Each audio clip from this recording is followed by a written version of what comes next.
I'm just kidding with that. That really doesn't work. But anyway, welcome to the Lovecraft eZine videocast and podcast. Probably podcast for roughly 80% of you, but that's okay.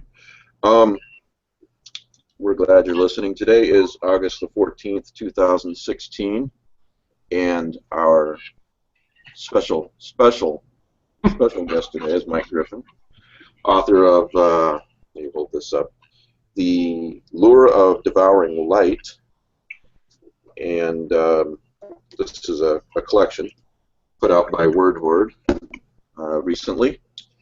So last week's winners, let me do this before I forget, because I tend to. Last week's winners are Eric, not going to attempt his last name, won the Nightmare Stacks.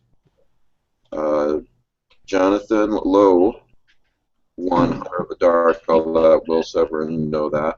And then David Busboom won Hunter of the Dark as well. Those are CDs. So anyway, let's do introductions. I'm Mike Davis with Lovecraft eZine, executive editor. Let's start with Matt Carpenter and go from there. Hi, I'm Matt Carpenter. I help edit the Lovecraft eZine. Joe? Joe's muted. Joe's not there. Let's go to Kelly, and if Joe's there, we can come back to him. I'm Kelly Young. I am just a plain regular editor of Strange Eons magazine. Demoted, huh? Sure. Okay, Pete. Oh, you did that on purpose, didn't you? I'm Pete Rawlik, novelist and apparently fisherman. So there you go. I wish I could say I did it on purpose. Yeah. Hey, Philip. How about a short intro? Yeah, Philip Fracassi, writer, horror primarily. Okay. You're a screenwriter too, aren't you? Do I have that right? What was that? You're a screenwriter too, aren't you? Do I have that right? Yeah, screenwriter as well. Yep. Okay. Rick. I'm Rick Lay. I write new pulp hero fiction, such as the recently published Major's Sabbath. And SP. And then hopefully Joe. SP I write fiction. Joe, are you there? Mike thinks that's fun. I guess Joe's not there. But hopefully he'll be back. All right, so Mike, thanks for being here. You know, when I met you, I think it was in 2012 for the H.P. Lovecraft Film Festival. Yeah. Does that sound right, in Portland? I wasn't sure if it was 12 or 13, but one of those, yeah. I think it was 12, but at any rate, you very kindly picked me up at the airport, gave me a place to stay. I don't think... Did you have a published story at that time? I think I did. Yeah, I mean, I think I had publication in 2011 or 12 or something, so, but not much at the time. Okay. I was not having written a bunch, but everything out in submission and trying to start to get some traction, you know. Yeah. What was your first published story? Well, I think my first published story was called Remodel with Swan Parts, and it was quite different from the kind of thing I write now. Kind of a near-future science fiction thing, and it was published in an online magazine called Electric Spec. And it was at the time. I was starting to transition what kind of thing I was writing, but that's the thing that got published first. So it's really the only thing of that in that genre that I think I've published still. Well, that leads into another question I have, and please, guys, jump in anytime with questions for Mike. But what led you towards weird fiction? I mean, I'm assuming Lovecraft was part of that, but I don't know. Yeah, well, I don't know that Lovecraft. I mean, yeah, I was definitely a fan of Lovecraft in my early teens, throughout my teens and those years, and I still remain a fan of Lovecraft. But I wouldn't say that Lovecraft is maybe one of the central reasons why I switched my focus. when I started writing again, lately, say 10 years ago or whatever that was,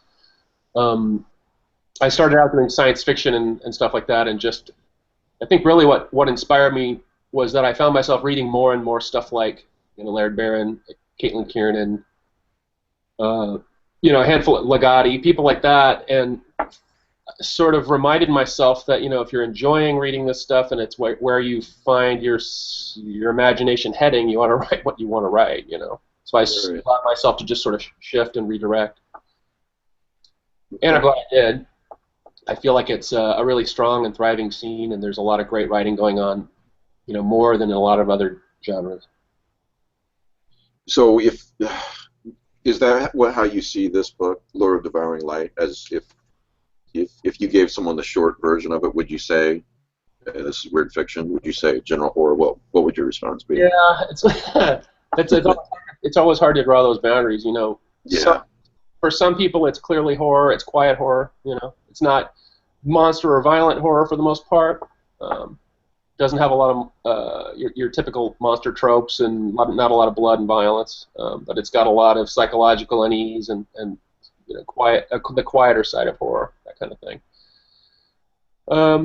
Weird fiction. There's some debate about whether that's a separate thing or not. I tend to think that it kind of is kind of a subset of horror. And so, yeah, if I were to try to explain to someone who didn't really know these boundaries, I would probably stick with quiet horror or that kind of thing. Moody horror. Weird fiction is something that I think we within the scene know what it is, but other people don't.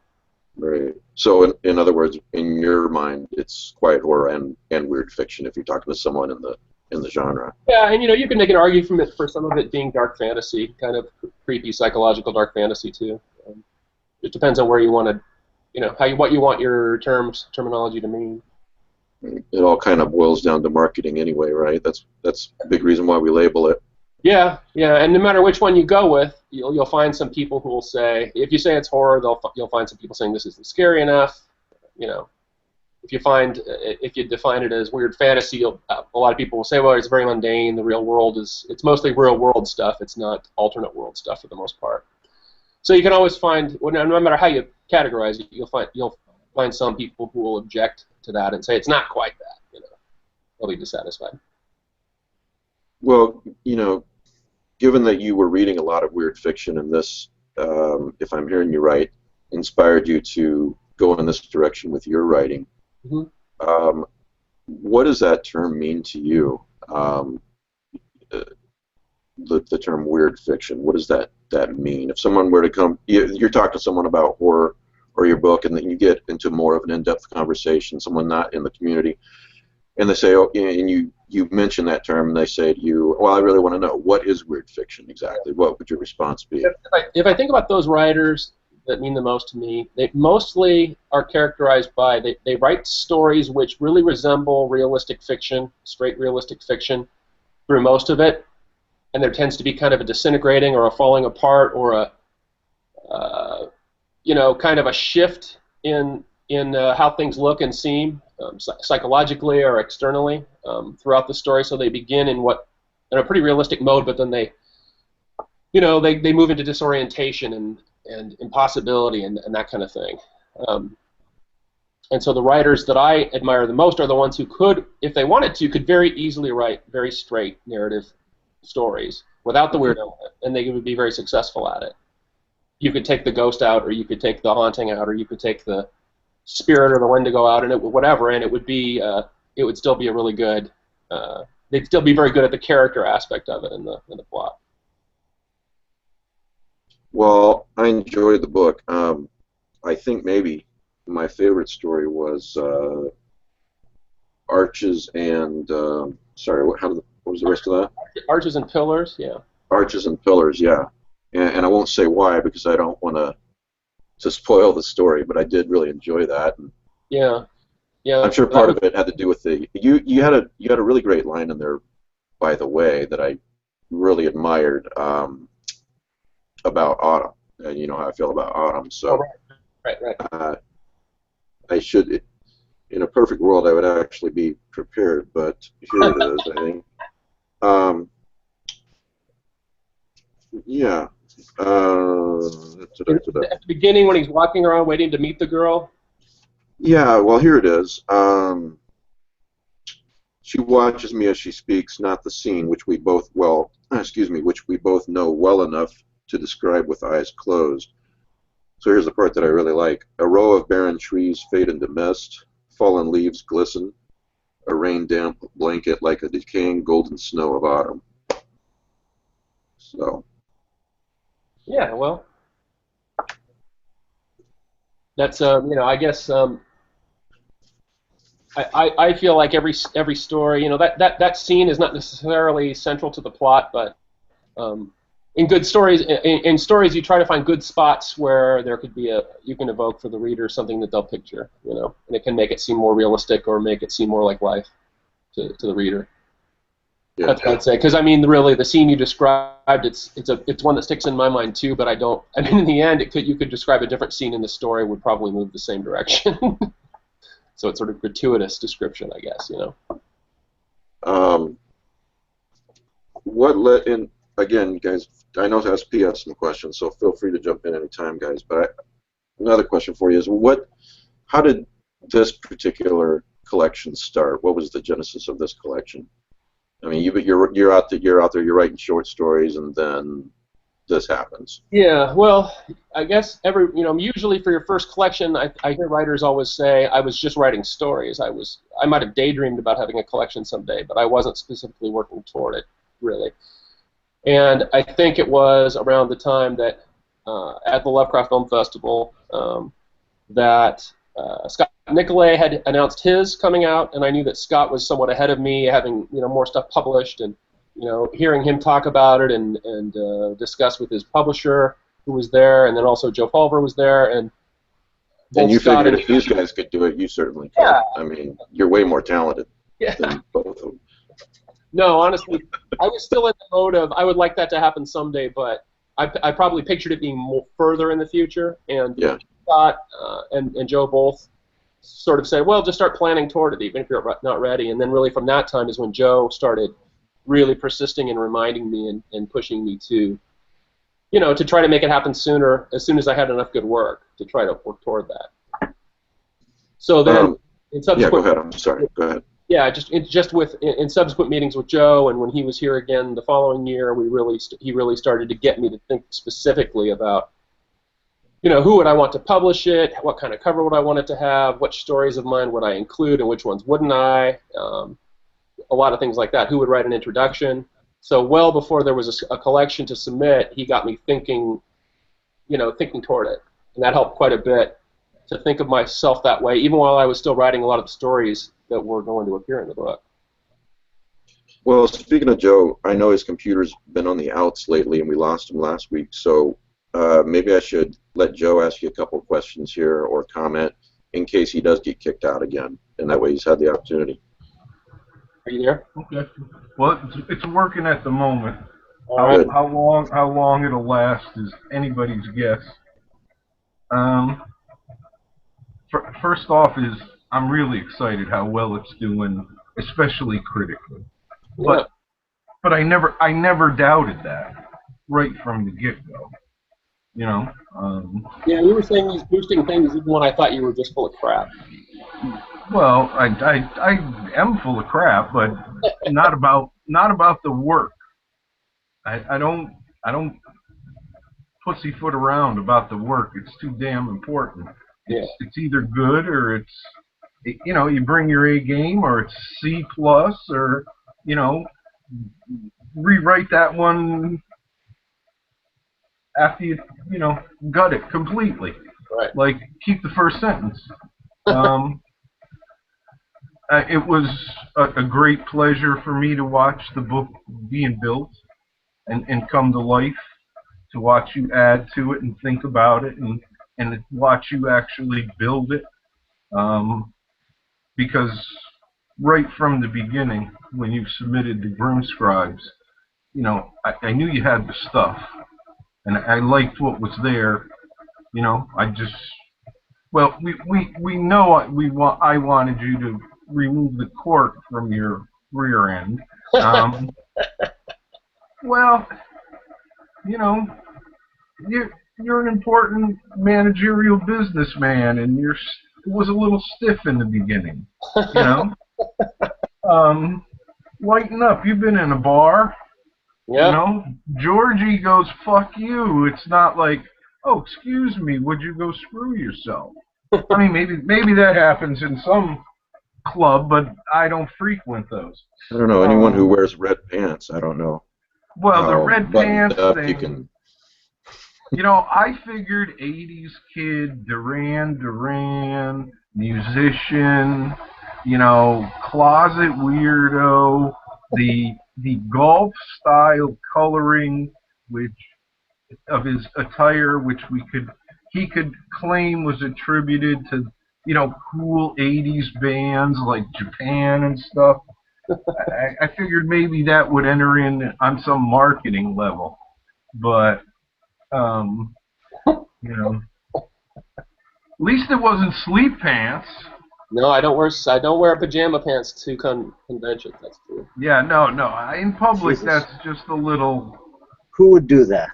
Ridiculous. I don't know, Mr. Young Sir. I know you wouldn't. No, he's styling. Yeah. Yeah. I'm lucky to have him on the show. You know. I concur that I see the book as quiet horror. Does it venture into weird? Yes, on occasion. There are places where there are numinous qualities to certain stories, but predominantly I see it as a collection of quieter horror. Certainly want fans of quiet horror, I think we'll find a lot there. It's also very relationship-based, which is something I admired in Mike's work a lot. You know, we're really seeing characters here, and for my money, interesting characters. One thing I try to do is make a story where if you did take out any elements of supernatural or weird or horror, that the other stuff involved, the interpersonal stuff or the personal conflict stuff, would be interesting enough to pull the reader through. So if they didn't particularly, it sort of forms maybe a stronger story foundation for those people who aren't as much into that. Whether you're having a story about a supernatural thing or a psychological breakdown or that kind of thing. If you remove that element, that you still have a story where the characters are compelling enough and the character interrelationships and the conflict is interesting enough. Yeah, you're much more a relationship character writer than just a simple idea. I mean, a lot of things revolve around the idea, you know, or you get to the end and, you know, there's your paragraph or your sentence and, oh, okay, bingo. You know, that's not your style, which is good. I think those things that hang on something at the very end, not all of them, but they certainly have a chance, if done wrong, to be more a Lay's potato chip. You know, you ate it, it tasted good, and then 10 minutes later when you're in the kitchen making tea, you forgot it. Yours stick. Yours are more meat and potatoes.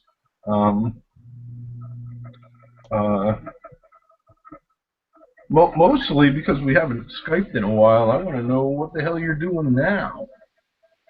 Well, you're trying to jump to the end. At the end, it's supposed to. Oh, okay. Well, we can wait for that later. That's fine.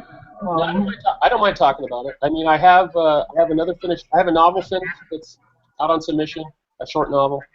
I have basically a second collection worth of short stories done, and not all of them have been published for the first time yet, so I'll have to wait until they're published and then some time to pass for that second collection to come together. And I'm about to start another novel pretty soon here, try to do a full-length novel. Tell us about the short novel. Yeah, I was about to ask that too. If you can. Yeah, I can't talk too much about where it's been submitted or what others have said to me about it in the submission process. But it's a short novel. It's that in between zone, which writers who've tried to write something this length, 51,000 words, kind of know what I mean, which is that people who publish novellas don't want it because it's not a novella, it's too long, and people who publish novels, even though it's technically a novel length, they don't want that because they don't want novels less than, say, 80 or 85,000 words. So you're in that in-between zone where a large number of Sarah Graham length. Yeah, and there are publishers that'll take something like that, but the majority of them are just they won't consider it. Agents won't consider it. So it's a matter of trying a couple of places that I think will consider something that length, and then from there, probably I may take it back into the workshop and add maybe another point of view to mix through it. Mm-hmm. Not to pad the story out, but to have basically tell some other aspects of the same set of occurrences. So, Tor.com has got a really good novella series going. they do, but it's not a novella. So that's, again, you're running into the same thing where novella publishers like Tor.com won't take it because it's more than 40,000 words. Right, but one of the unfortunate things is it seems to me that the market has always been resistant to shorter work. Years ago, Stuart Nan had a wonderful, very slim novel. And, I mean, look at Sarah Graham. Things like Dope. There are definitely exceptions. Don DeLillo has a couple, and a lot of my favorite writers have a short novel or two. But for a lot of the first publishers that would come to mind, for example, Word Horde, that published my collection, Ross doesn't want a novel under 80,000 words. So, well, that's right. Well, yeah, over and over, everybody wants you to at least hit 80,000 words. Yeah, and I understand it. It's just it came out this length. It was supposed to be a novella, a longer novella, and it just sort of went a little long. And I don't think I want to cut it down because it seems the right length to me.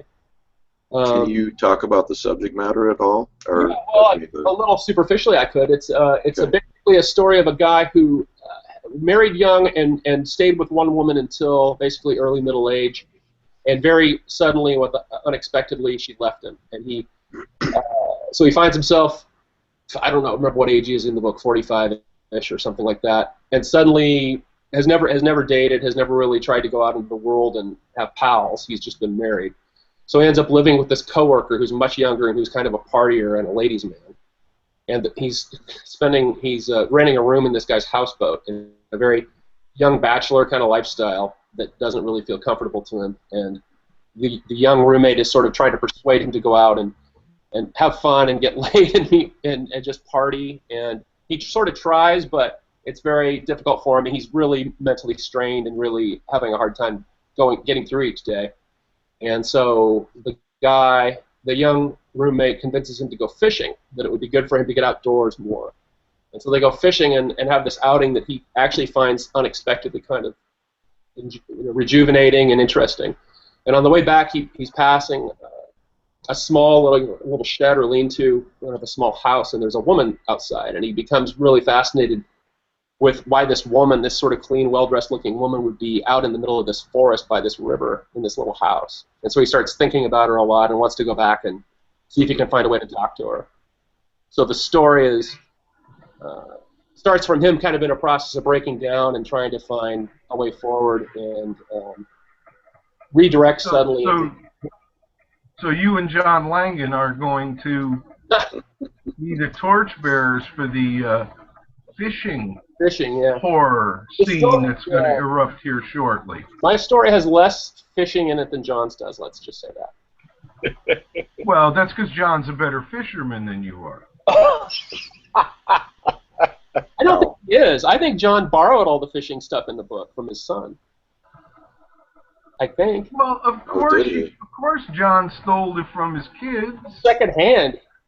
They're I smarter. just figured he called Pete Rollick for advice. Oh, no. Well, no. So okay. yeah. So yeah, The Fisherman's a great book. Everyone who hasn't read that, they should read The Fisherman. Yes, absolutely read The Fisherman. Pete, come on, you got the fishing boat, man. You got to be in on this fishing horror boom. I have outlined an entire novel about a really bad trip through the Everglades involving fishing. With Gilligan and everybody? Yeah.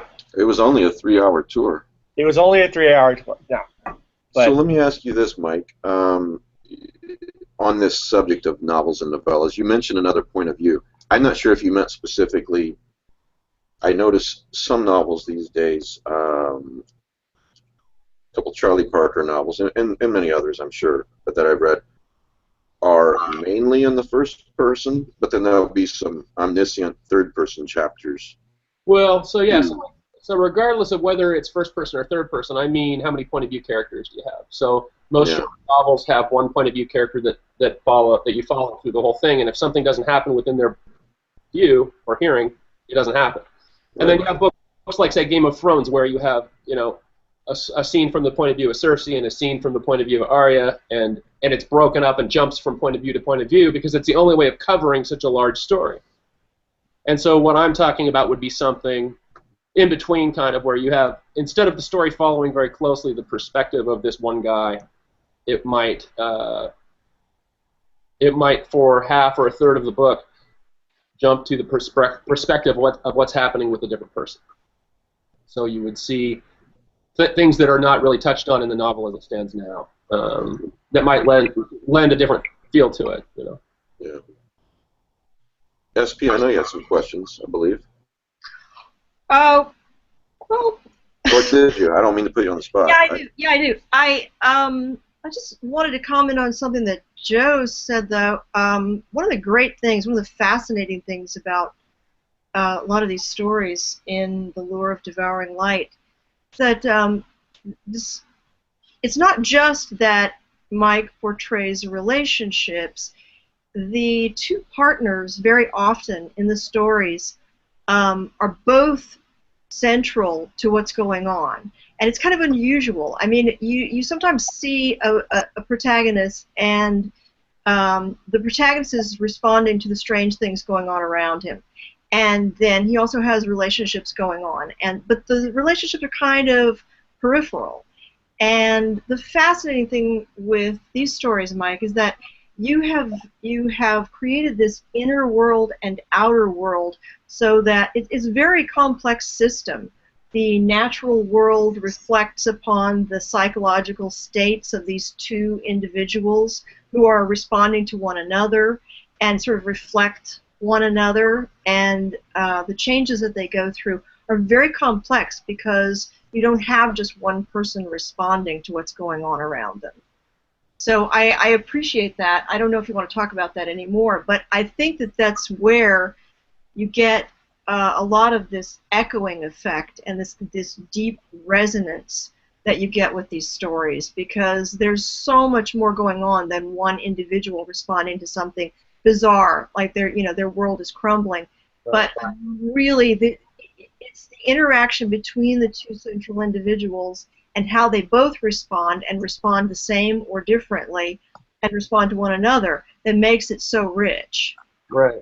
Well, some of the stories, actually, first of all the stories are from a single point of view. So, like what I was mentioning before about the novels, they're all the stories are told from one point of view. But several of the stories I found along the way of developing them and building them up, that they just needed something more, and so I didn't add a second point of view, but I tried to think more about the secondary character, making them not just furniture for the first character to bounce off of, but thinking about them as a person and what do they want, or what are they going through? What's their experience like as this trajectory of the story happens? Yeah. So a really good example would be the last novella in the book, which is The Black Vein Runs Deep.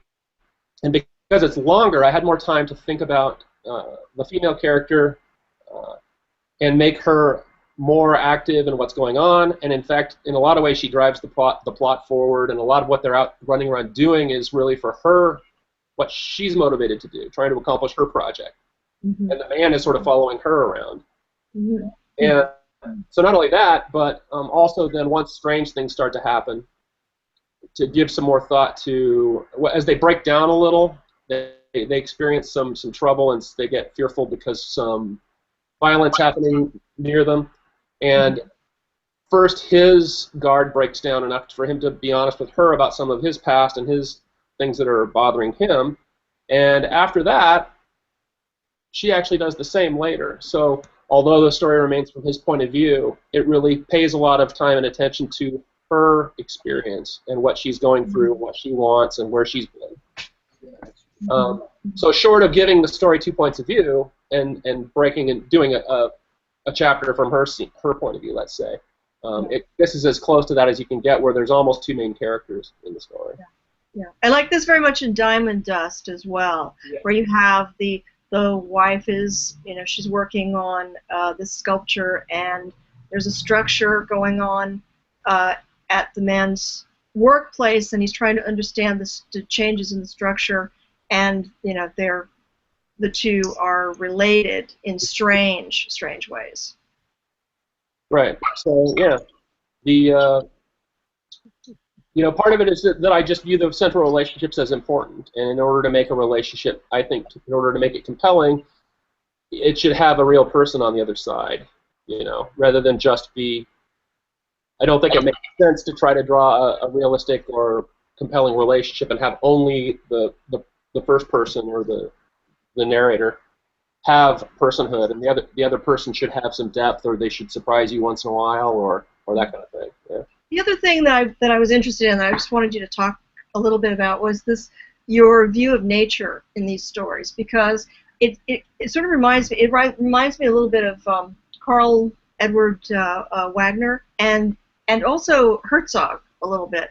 The view that you have of nature is something that can be very beautiful and compelling, and it can be healing, but at the same time it can be menacing. And I mean, the title of the book, the lure of devouring light, the beauty of something that if you are too close to it, you could be absorbed by it.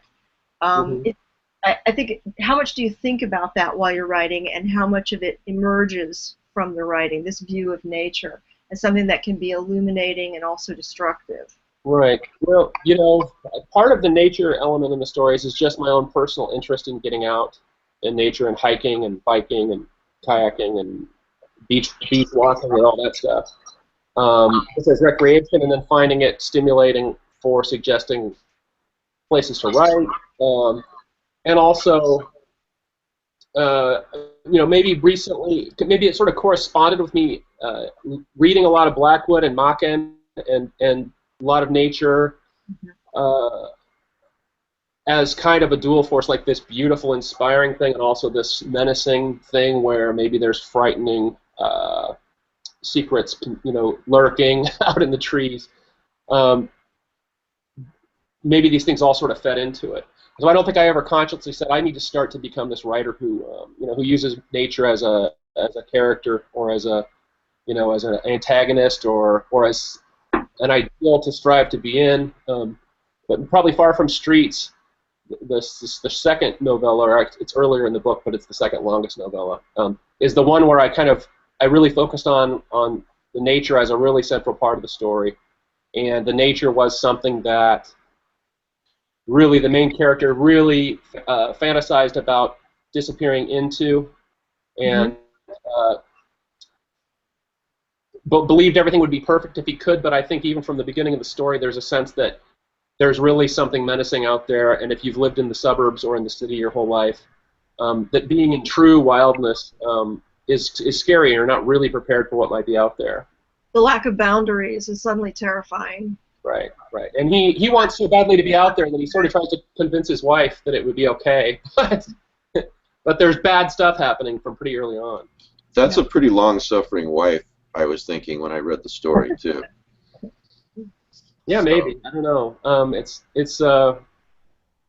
you try to go back with that story and map out the timeline of it, it's a little broken down and confused intentionally, as to when they are in which place for how long and what their schedule is. It begins clear, where they are and what time, what days they come and which days they go, and then in the middle of the story it's not so clear. They're definitely sometimes staying for longer than just the weekend, and So who knows? Who knows what was going on? She's definitely losing her mind at some point in the story, though. So. Pete, I think Pete was making making movements. Pete's mad you took all his questions. Sorry, Pete. Literally, I wanted to talk a lot about Diamond Dust because I think Diamond Dust has some very interesting issues with it. The whole concept of this guy who's sort of a 9-to-5 industrial guy, and then coming home to a wife who is just manically producing art that he doesn't even recognize. And not only that, she's burning up their apartment and destroying it. Right. But at the same time, parallels, interestingly, with another one of your stories, Delirium Sings at Maelstrom's Window. It has a very similar relationship there with two men who are, and not so much in Delirium Sings, but he's still trapped in his business world. Yeah. He still has to go to work and say, "Can I have some time off?" And yes, of course, we'll give it to you. Yeah. And then coming home to a woman who's obsessed about something very artistic, right, which he can't seem to gain entry to, no matter how much he wants to. Well, I definitely feel there's a tug of war for any person who works a full-time job and is a creative person. There's a recognition all the time that they're very different worlds, and that the demands of one do not necessarily cooperate well with the demands of the other. And you have to find ways to try to make the best of it. You can't just disregard the workplace and be an artist because you wanted the job anymore, and then you'll be broke and it's not good. So, but you can't just work. I mean, you can just work and not do your art, but then you're not an artist anymore. So to me, there's my fix, but you're not as weird as me. My fix was I would pull up at work, and I would park in my parking spot, and I had a mental ritual where I would turn to the passenger seat, and I would pick up my work brain and put that in, and put my artistic brain on that passenger seat. And until I got out of work at 5 o'clock, I did everything humanly possible not to let a creative thought hit me at all. Yeah. All right, so then, Joe, I have a question. When it's time for you to do the dishes, when Kat wants you to do the dishes, do you do that ritual, put on your work brain? She doesn't like me to do dishes because when I do glassware and I'm trying to scrub in the bottom of the glasses, I have a tendency with my, well, we'll call it ham-fisted, and the bottoms of the glasses normally explode. Because I'm kind of obsessed about cleaning the bottom of the glasses. Is this a fancy way of saying you throw the dishes because you don't want to do them? No, I normally break glassware trying to scrub the bottoms. You need to get a brush. That's my recommendation. You'll save. I have a brush. I don't like the result. You need to practice the brush. So the other thing I'm a germ freak. I want the bottom of glassware clean. That's why in bars I always drank out of bottles. I didn't drink out of glassware. All right. Somebody else had a question. Yeah, I think Pete. Yeah. So just one more thing. So I've been to your abode in Portland, and it seems to me that Portland is really reflected in your work. I just answered I just did an interview, like an email interview thing, and one of the questions is about place and about the importance of location because the interviewer also is a Portland guy, and I thought about it, and I feel like there is a fair amount of Portland in some of my stories, but I feel like there's more Mount Hood and there's more Oregon coast in them. But yeah, there's I've lived here so long. I mean, I've lived here almost my entire life. So, I lived in Eugene while I was in college, and I lived in, I guess when I was a kid, in Detroit and Chicago for a year, and then when I was after college, lived in Seattle for a year. But other than that, it's all been Portland. So I kind of feel like it's all I know, in a way. So I don't know how I would write differently if I were to leave here and think back on it. You know, how it would be different than it is now. I mean, there certainly are stories that are set in Portland, like Diamond Dust and a couple more that I'm not remembering. But yeah, but there's more that are set elsewhere. All right. Philip, I think you had a question or two. Yeah. Hey, Mike. Hi there. Corey. Hey, nice to see you again. Yep. Well, I wanted to ask you about something that I think comes up a lot with authors that I speak to, or that I've recently been asking myself, and it's a lot of times what comes up with a collection is people talk about theme, and we've talked about nature, we've talked about relationships, we've talked about geography, and I've read the collection. I actually think it's fairly dark. Much darker than I anticipated, given some of the other stories I'd read previous, which is great. But I guess my question to you would be, when working through the stories you were selecting, when working through them with Ross, or just on your own, or with other writer friends like Joe or whoever, do you feel there is a thread that runs throughout the collection, or is there anything that you could point to that you could say, there's this one element that I wanted to make sure they all had, or that kind of gives them, a filament between tale to tale? Is that something that you developed or occurred? Yeah, I don't think I tried to make every story compatible with every other story, but I tried to make a thread that you could follow through, where maybe one story has something in common with another, and so you can put it beside that, and there's a connection there. But that first story may not be connected very well to the 7th or the 10th story. They may, they're not all of a kind, I think, but there are some commonalities between some of the different stories.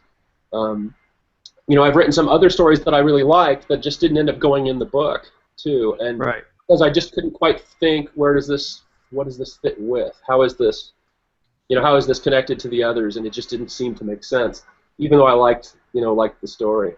So it's possible maybe one of those stories that didn't make it into this book might go into a later collection or something. But yeah, sometimes it's hard to describe in words, simply what is the connection between, say, two stories. You can kind of feel it and you know it when you see it, but there are some kind of lesser themes in some of the stories. Say about doubting what you're sensing or seeing is this a thing that a lot of the stories share. Obviously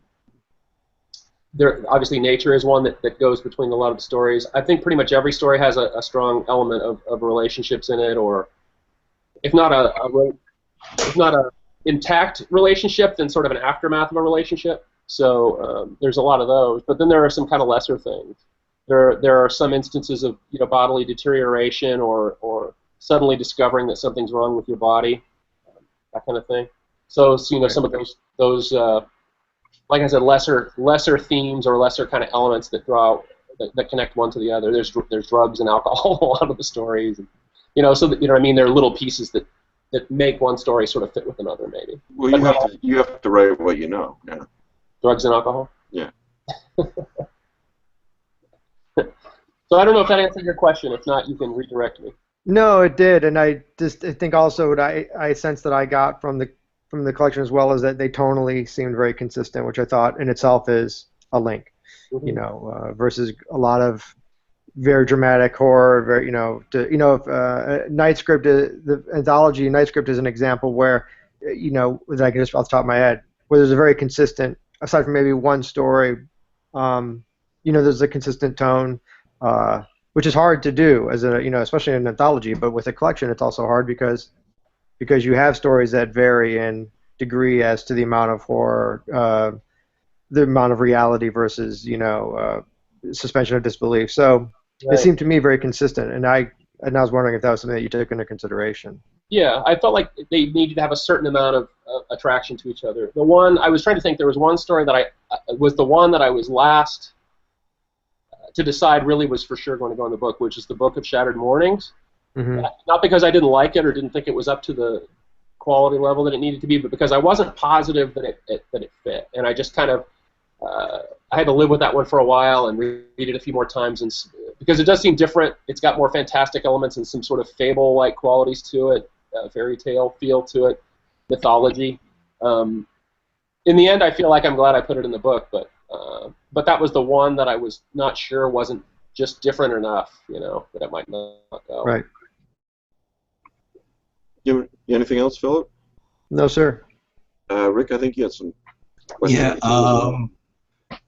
In the Black Bane Runs Deep, you open with a quote by Gustave Flaubert. Where did that come from?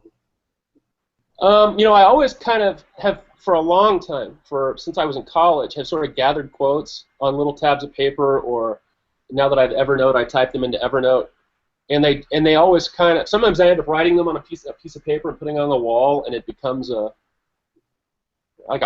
reminder of something.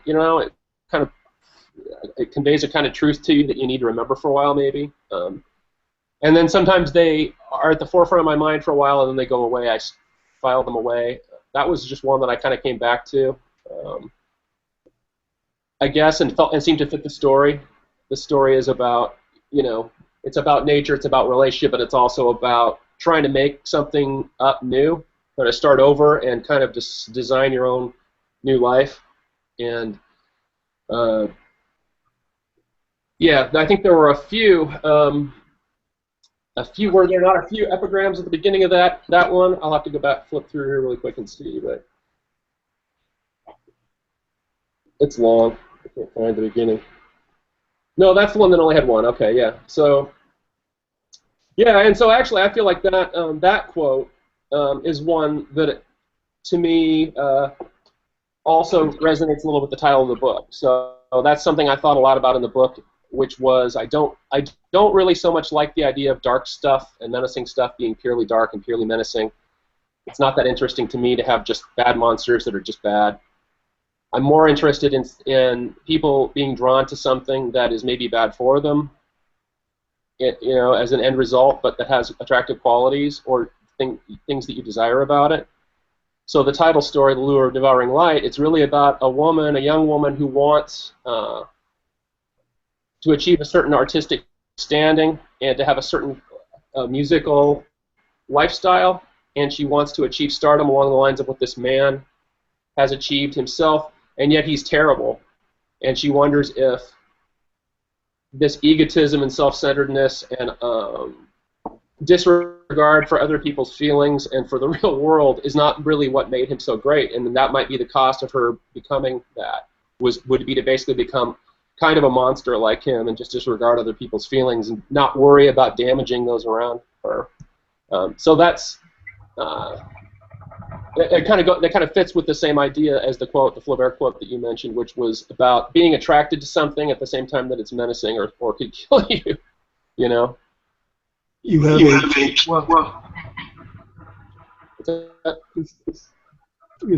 have a King in Yellow story in there too. No Mask to Hide Her Face. Yeah, that was one that was for, Joe did the special guest issue of the Lovecraft eZine, in fact, which was the King in Yellow themed thing, and that was written for that. And I always had been a fan of King in Yellow, but wanted to, when I wrote something in that world, wanted to write something that was very different from the world of the the Chamber stories. So I wanted to put my own, do a story that felt like one of my stories, but that also really was a King in Yellow story too. So yeah, I guess I cleared the hurdle of getting the editor to approve. So I guess that I did. Well, yeah, you did clear that hurdle easily.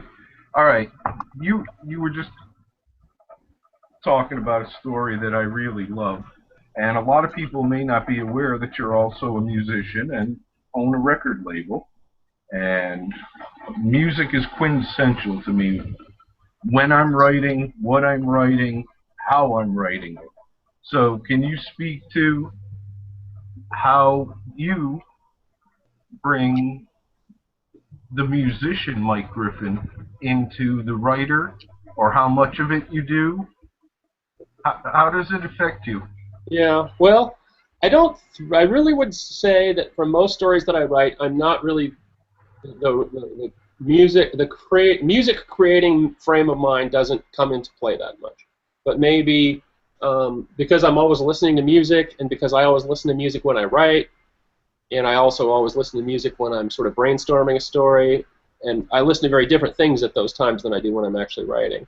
That music tends to intrude into my stories a lot.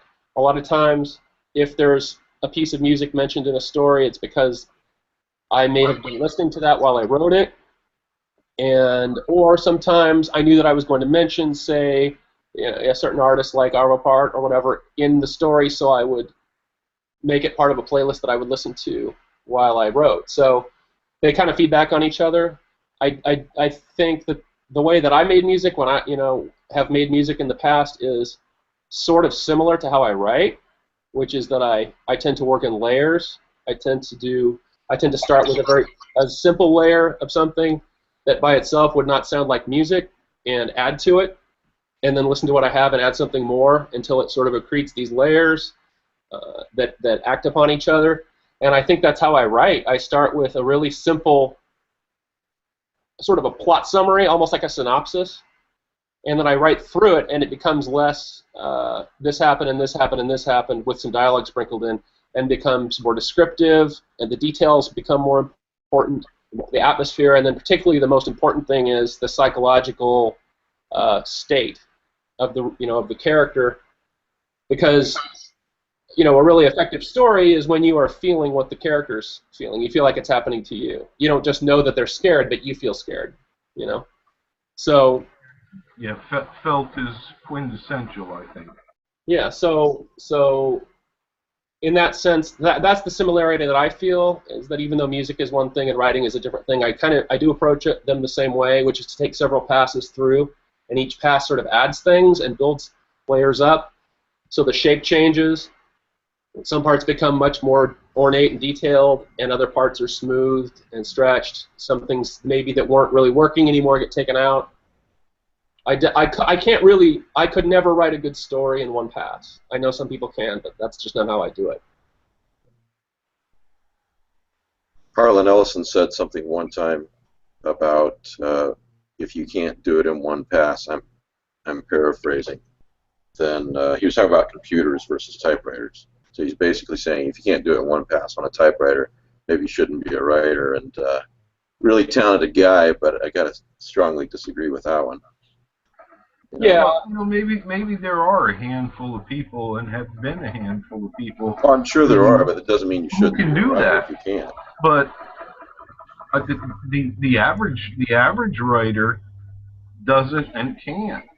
Of course, the average writer doesn't have Harlan's ego either. I mean, there's a person who's supremely comfortable and confident in their abilities.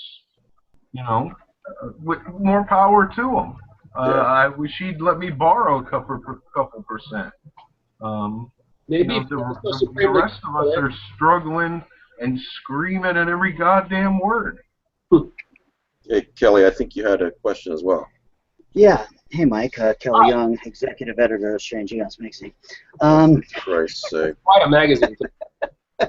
I was just curious, because I know that you've got a day job, you do the music stuff, and do you have like a daily writing routine, or, I mean, are you strict enough with yourself that you're in there writing every day, getting a certain amount of words in, or just when the muse talks to you? How does that work for you? Well, I have to be.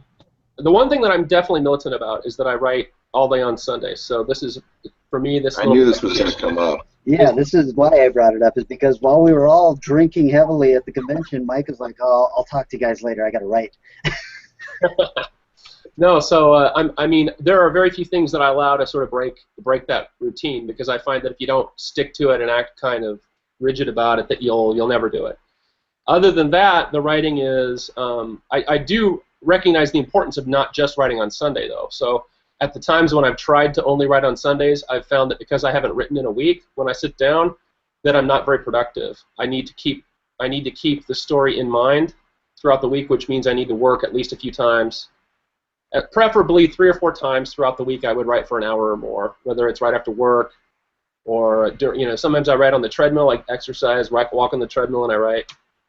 So I have to find a few times a week to do that, and that keeps me.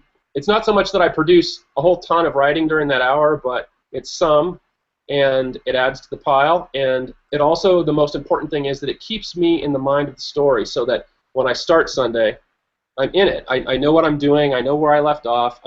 I can feel what I need to feel in order to, swim into the story and kind of and make it better and be productive. So sometimes if I've had a good couple of weeks of writing on the story every day or two, then I have a Sunday where I just write an enormous amount, or where I edit tremendously. And sometimes I just finished a story that I'm usually quite slow. It takes usually a month or so to write a short story, but I have one that I just wrote in 8 days because I just happened to be kind of in a groove, and when I sat down, knew what I wanted to do, and it really went pretty well and pretty quickly. So the biggest thing for me is I disagree with people who say you need to write every day, but I do think you need to write consistently. You can't just sit down when you feel like it. Otherwise, when you do sit down, you'll spend a bunch of time straightening paper and daydreaming and not really writing, Yeah, and the All right. writing muscle needs to be exercised more too. So.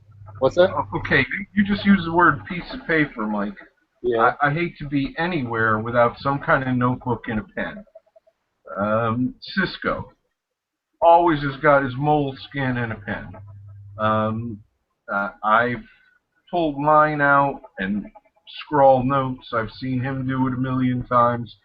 Something in the years we've known each other I haven't seen you do. No. Do you ever?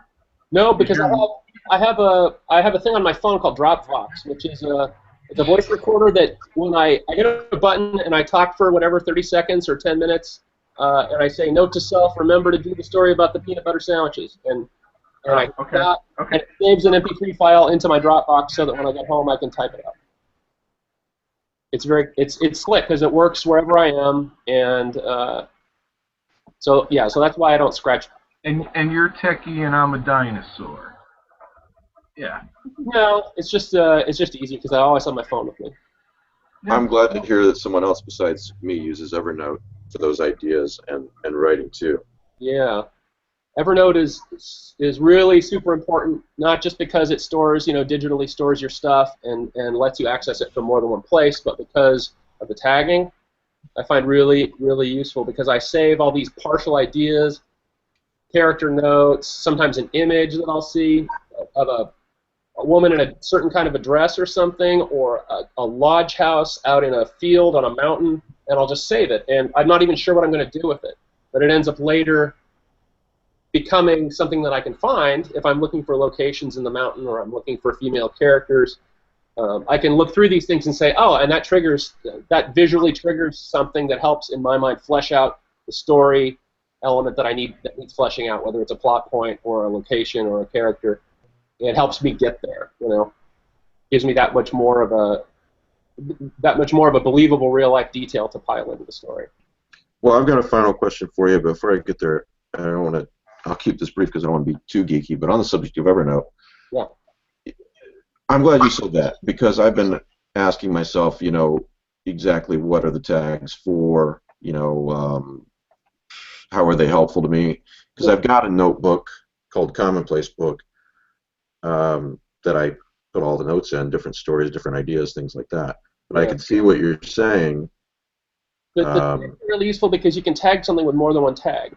Yeah. Tag something as an image, you can tag it as a female character, you can tag it as clothing, you can tag it, and then you can look for all of. So then, whether you're looking for character or image or female, clothing, whatever, you can find it by any of those things. So it becomes accessible more than one way. So then, by kind of predicting how you might in the future want to try to find this, what search terms you might want to use, you can tag it all those different ways and find it later. So I find, I have I don't know how many thousands now of images and text blocks in Evernote, and sometimes I find something that I stuck in there 5 years ago and I don't remember sticking it in there, but it becomes really useful. Right, and the nice thing is you can't lose them because it's on Evernote, which is the whole concept behind the company. Yeah, Joe? My notebook's the same thing. If I'm working on a story, or let's say I'm working on 2 stories. One is in my notebook will be A, and the other will be B. So I'll go to a page, I'll put a big A, I'll make my notes. A week later, when I'm going back and looking through stuff, all those other notes that are on other pages that are just, might be an opening line, might be a description of something, as I'm flipping through looking for pages that say A so I can go back to where I did those story notes, I might come across something I wrote 6 months ago. And it's like, wow, that's interesting, and I could do that with this. I like the randomness of how I do it. That works for me because it allows things that I'm not thinking of. When I'm focused on A and I'm flipping through my current notebook, it allows things that I'm not thinking of or wouldn't occur to me or in this wheelhouse to jump up and say, hey, I'm here. How come I can't come and play? That's a good point, too. Yeah. I like Evernote because it can be used that way, too. You can flip through by date order, too. But, yeah, it's not to try to convince someone who doesn't want to use it that they should use it. Just, I find it really useful. All right, so my final question for you, All right. personally, and as a good segue into Brian and Gwen in a minute here. Lovecraftian horror, do you personally see that as a branch off the trunk of weird fiction? Yeah, well, obviously Lovecraft fandom is a big enough thing. Yeah, right. Some people mistake it for the entirety of weird fiction, and exactly. And that's a mistake. And I think that's when you find writers becoming resentful of Lovecraftianism, when they feel that it's maybe being given too much importance. I think we would all, not all, most of us would say it's important and it's inspired us and we continue to enjoy it. But when some people want to give it an outsized importance and want to sort of imply that nothing else would exist except for how it relates to Lovecraft, then some of us want to speak up and say, now wait a minute, Lovecraft doesn't occupy that big of a spot in my creative mind. It's I like it, it's fun, it's important, but it's not the only thing. It's not as big as some other things. Exactly. 100% agree. Mike Davis and I have been talking about this for years. We see this entity as a big wheel with all these spokes coming off the hub. And Lovecraftian fiction is one spoke coming off of a hub with hundreds and hundreds of spokes coming off of it. I thought we agreed it was a tree, not a wheel. Well, all right, maybe it's a tree with a lot of branches, but the same thing is there's a trunk of a tree or is the center hub of the wheel. Right. Because even if we're just going to do cosmic horror, before we get to Lovecraft, we got to do Bierce. Chambers and Lovecraft are both cosmic horror. They just go off in different directions, and they really don't touch upon each other in any way at all. So yeah, maybe your branch analogy is better than my hub. But I'm just giving you a hard time. You're right. It's one small extension off of some central fixture. All right. Well, the name of the book is The Lure of Devouring Light by Michael Griffin. It's available on Amazon.com for Kindle and print. I think that it's also available through Word Hoard's website. Is that right, Mike? Yeah, it should be available on Word Hoard, Barnes & Noble, Book Depository, Powell's, Gotcha. All those. Okay. Yep. Super. So yeah, thanks, Mike. You are more than welcome. If you need to get writing, that's fine, or you're more than welcome to stick around while we talk to Brian and Gwen and talk about other things. It's a damn good book too.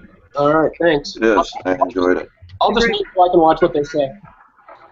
Well, all except for, I would say, what's the name of that story? Oh yeah, No Mask to Conceal Her Voice is questionable. I'm not sure who the original publisher was, but give you a little bit of leeway, and I'm not sure who the original editor was, but some editors let you get away with murder. Yeah, that's true. I'll see you. By the way, yeah, right. Thank you for the description. Appreciate it. All right, so Brian and Gwen, you guys there? There you are.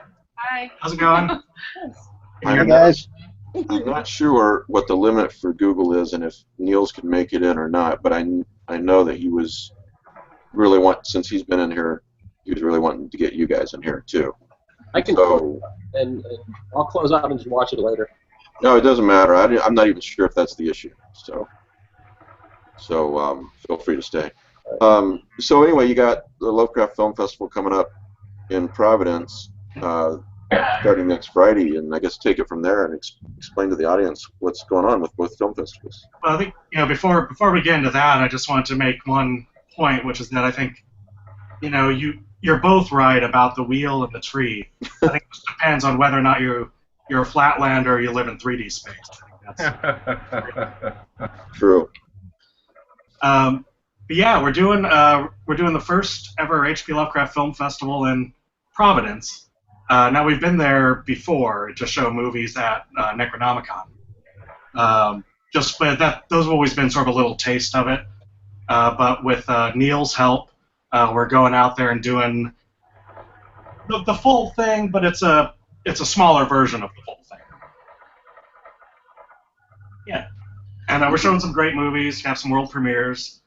Howard Lovecraft and the Frozen Kingdom will make its theatrical premiere there, and that's a weird animated super kid-friendly version of Lovecraft. Matt Carpenter said it was really good. Adorable. It's adorable. Yeah. Which is not a word I normally would use in this context. Unless it's a plushie, right? Right. Well, I always think of the plushies as being a little sinister too, right? 'Cause it's like they're like conversional tools to right, or to win you over with their cuteness. It's a hook, yeah. So yeah, see, there we go.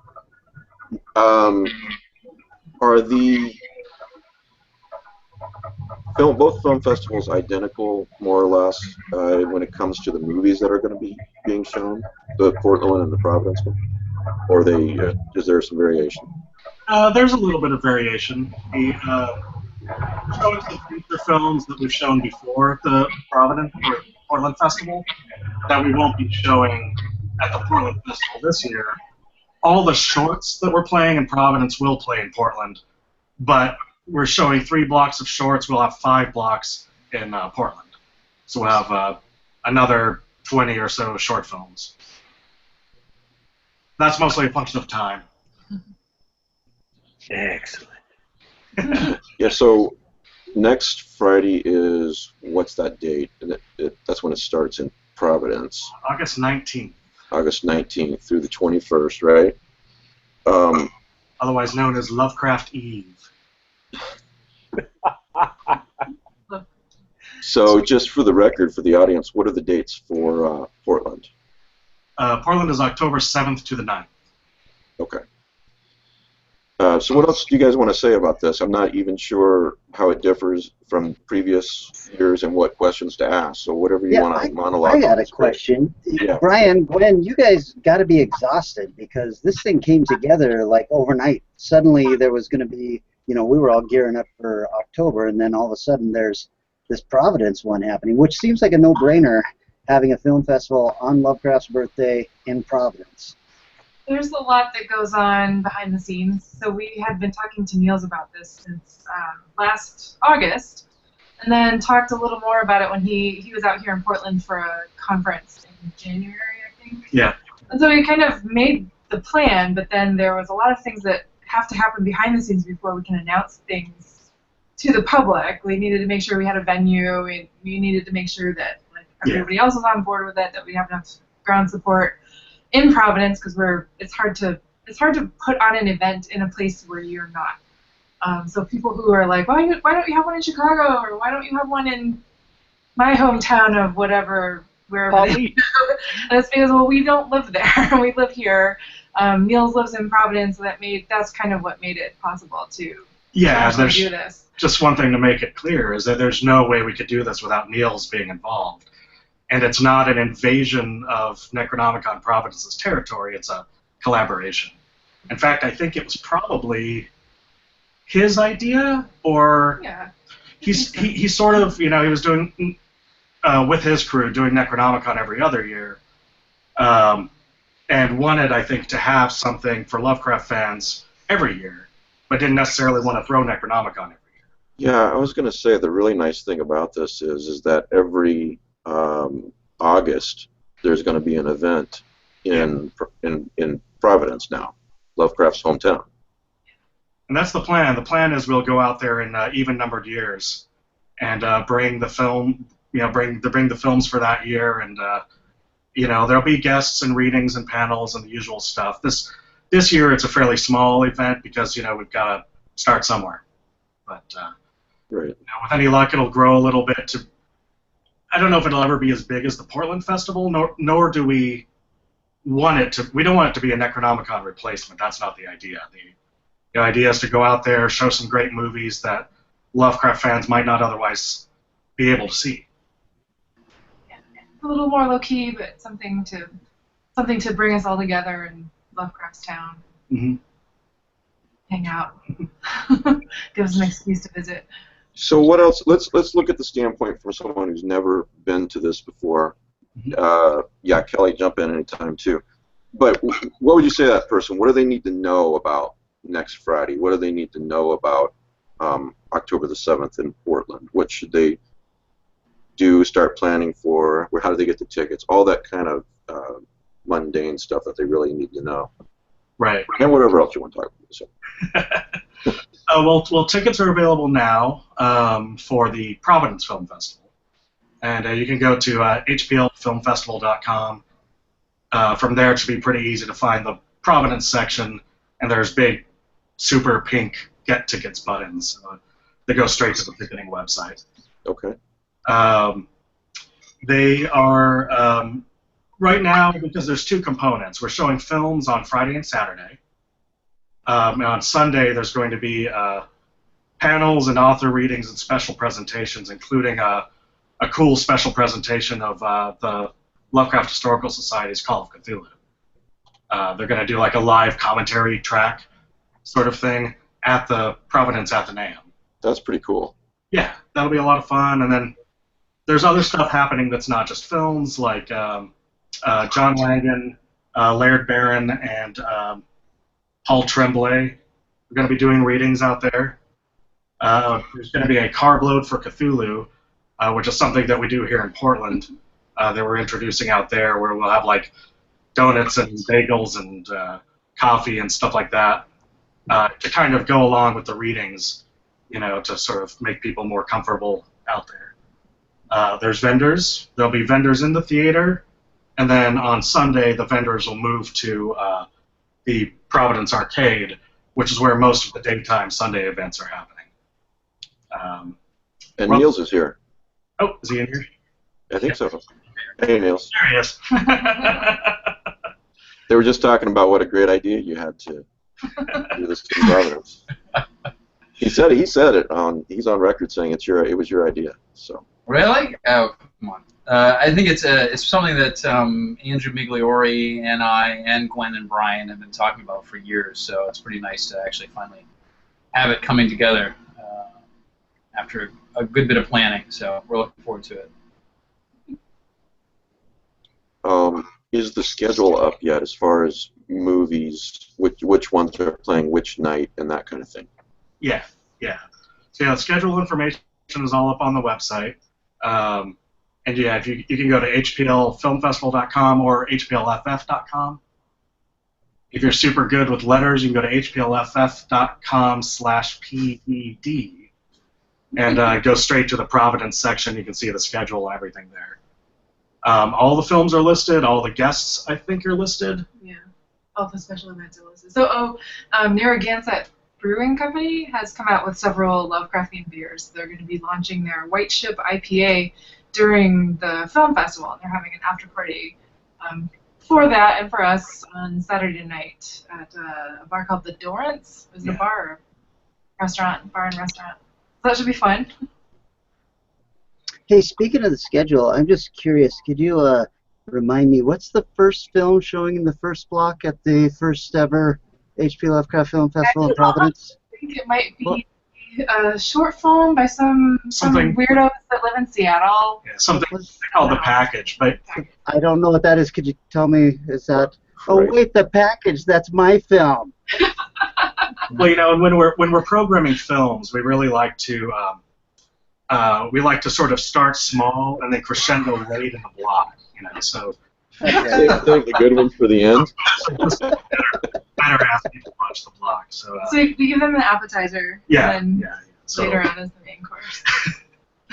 no, it's a very enjoyable film. I think everybody will get a good chuckle out of it. And I was really thrilled to see it show up there. Oh, thank you. Yeah, you're welcome, or what do we say? Well, thank you. Thank you for making the film. Yeah. Thank everybody. You know what, actually, and I'm your friend Kelly, but objectively, this is a very good short film. If you are going, is it going to be in Portland too? If you're going to see it to either film festival, definitely make sure you see it. I think it was one. There were a bunch of short films played at the San Pedro Lovecraft Film Festival recently, but this was one of the ones that got applause. You know, right when it was done, people just seemed to really like it. It stood out to a lot of people. You know, after hours in San Pedro, we had, you know, we were hanging out with you guys and with Joe and everybody talking. There were a couple that came up. The Package came up constantly. Zurch, which is another one we're showing, came up a lot. Did you just say The Package came up constantly? I did. Okay. I get that a lot. I know you were thinking it, Kelly. No, what you're really saying is that Kelly Young's Package came up a lot. At least I think we were talking about a movie, right? It was a movie. All right, now I'm getting embarrassed. I was making a joke, and we have spoken far too long about this. So, All right, so yeah, what else do we need to know from Niels or you guys? Oh, I need to know something. Sure. Because in my household, Gwen and Brian, the question has become, when are Gwen and Brian going to be back? Back where? What do you mean? What happened? What happened to Pete? Did he disappear? Oh, no, he's still. No, Pete's still here. When will Gwen and Brian be back in Portland to fulfill orders? Oh. We'll be back. Yeah. Well, Gwen, I'll be back on the 23rd. to give you a very brief idea of our schedule, and this is Kelly mentioned we were exhausted, and I think it's not just because we look exhausted, but because he knows a little bit about what we're doing, which is we were just at San Diego Comic-Con, we were just at Gen Con in Indianapolis, and what we've done to make sure we can make the most of our time is we've flown home from Indianapolis, leaving our van there, which we drove there, to work on the film festival, and then we're going to fly back to Indy on Tuesday, drive from there to Providence, put on the film festival with Niels, and then Gwen is going to fly home so she can be on the ground to work on the Portland Film Festival more. And fulfill orders. And fulfill those orders. And fulfill those orders you speak of. And then I'm going to drive home from the East Coast to the West Coast. What are these orders? 5 days. Do I want to know? Well, so, you know, apparently most of my birthday presents were ordered from Arkham Bazaar. Oh, those, yeah, right. And I was Getting. I'm not telling them. And I was unceremoniously told that none of your birthday presents are getting here because somebody's not around to fill them. And I'm like, oh, Gwen and Brian aren't. It's like I knew exactly what was going on. It's just like. Well, it sounded like the other part of your birthday present wasn't going to even be ready to ship out until after. So. I don't know. I know nothing. I am. You're gonna love it. You're gonna love all of it, I'm sure. Yeah. Yeah. Yeah, that's one thing that sort of highlights is that, you know, every once in a while people ask us, well, do you have people, like, do you have employees that are fulfilling orders? Or I talked to one of your people at your booth, you know, like, no, you talked to one of us. It is the Bazaar. It's us. It's the two. And I've done that because I used to, before I was writing, I would order a lot, and I would call up Gwen and just talk to her, and she's like, yeah, we'll fill this order for her. And then it's like, And then when I finally met her, I was like, did I talk to you on the phone? It's like, yeah, you couldn't have talked to anybody else. There's just nobody else there. If you did, it has the makings of a good horror story. The ghost.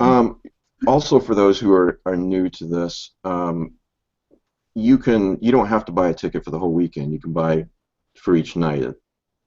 Yes. Yeah, so you can buy a full pass, which includes all the films for Friday night and the full day on Saturday, and also includes all of the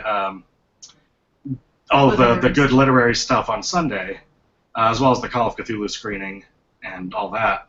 Or you can buy individual Friday, Saturday, or Sunday passes. The Sunday pass is sort of a nominal fee. Seating and all that stuff is pretty limited on Sundays. So if everybody from Friday and Saturday came out, we might have a problem. But yeah, it would get pretty cozy pretty quick. It'd be pretty cozy. Yeah. Everyone shower and wear deodorant. Yes. Very important. Although we've never had that problem with Lovecraft.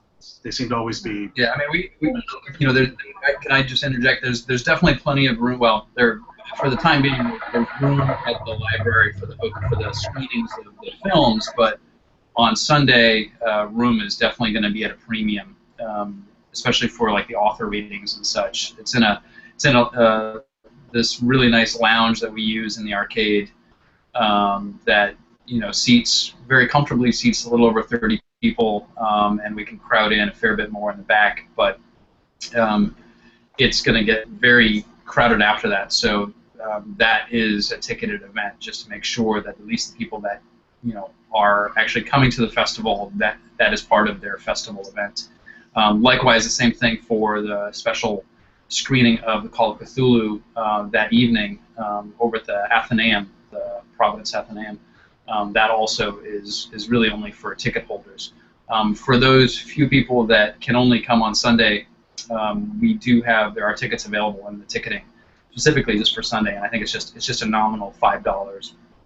Again, kind of partly to offset the costs that are associated, but also to make sure that we have some control over how many people try to shove themselves into a very confined space. Right.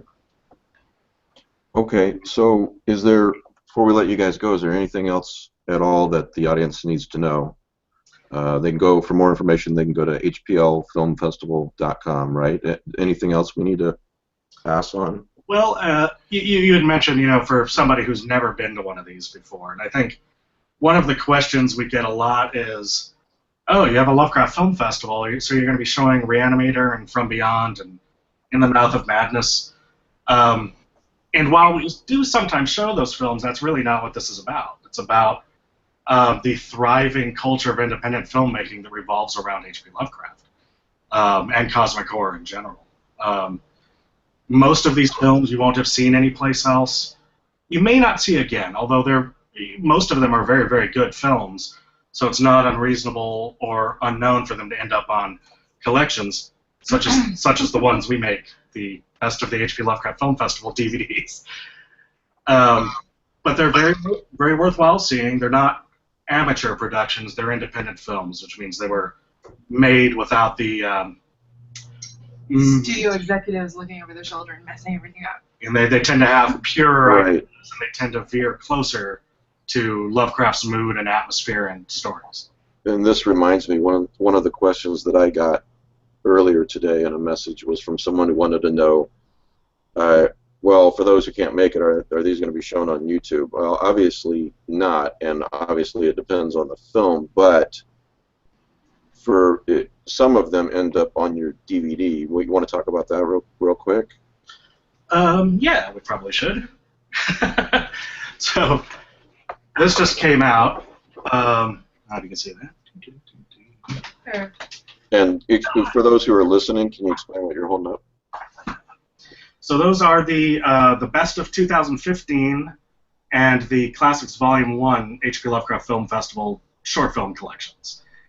We have another one coming out shortly that's the Classics Volume 2. And we have one from last year that's or from the year before, which is 2014. And between those 4 DVDs, man, there's some good movies. Best of 2015 especially, it just blew me away. I mean, there's a wonderful hand-illustrated version of The Night Ocean, which was a Robert Barlow and Lovecraft collaboration, sort of. Yeah, I really want to see that one sometime. Yeah. Oh, it's wonderful. Yeah, and it's a very well done. It's very sedate, and even at the end, it gives you there's a little tear jerk in there too. It's a really well done film. There's a French. How can people purchase these? I'm sorry, I didn't interrupt. Go ahead. No, go ahead. Go ahead. I was just going to ask, how can people purchase these? ArkhamBazaar.com? Yeah, you go to ArkhamBazaar.com. Both the 2014 and 2015 collection are available on Amazon as well. Oh, okay. But You can easily get there from the website for the film festival. You go to official merchandise. It's very easy. I put the link on the web page. From HPLFilmFestival.com. We pay all of our filmmakers a royalty for every copy that we sell. So when you buy them directly from us on Arkham Bazaar, they get a bigger cut.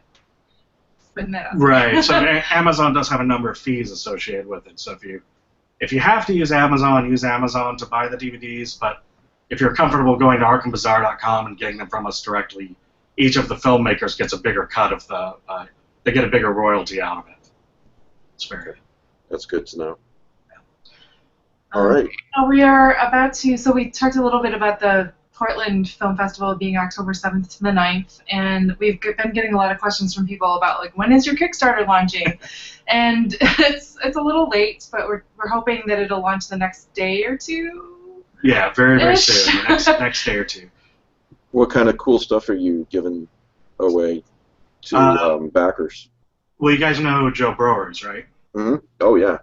So he's doing an exclusive sculpture for us, or rather, I should say, as a backer of our campaign, you'll have access to a newly uncovered artifact from the Portland-Shanghai tunnels, which resembles.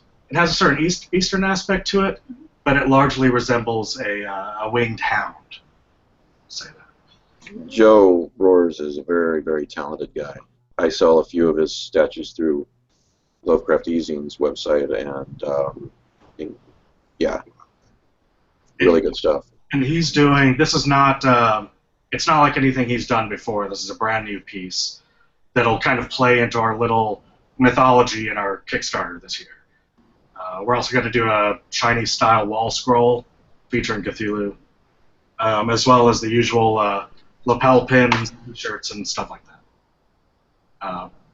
Oh, well, do you want to talk about the VIP party, or is it secret? Oh, no, talk about it. It's cool. Not anymore, it isn't. We've been keeping it under wraps because we weren't sure about some of the details, but some of you may know about Portland's Chinese Garden, the Lansu Chinese Garden. So we have contracted to rent that for our VIP party, which is going to be fantastic. So it's the Thursday night before the festival. We're doing it again that way this year. We talked about moving it into Friday, but it's just too hard to hold a large party event the same day that we're trying to, open the doors and get the film festival going. Yeah. But that'll be at the Lansu Chinese Garden. It's a dress-up event, and it will include a private tour of the Shanghai tunnels for all of the cultists who attend. Oh, wow. Let me say that if you've taken a Portland-Shanghai tunnel tour before, it's not going to be like that. It's not going to be the same. And so this is one of the backer rewards. Yeah. Okay.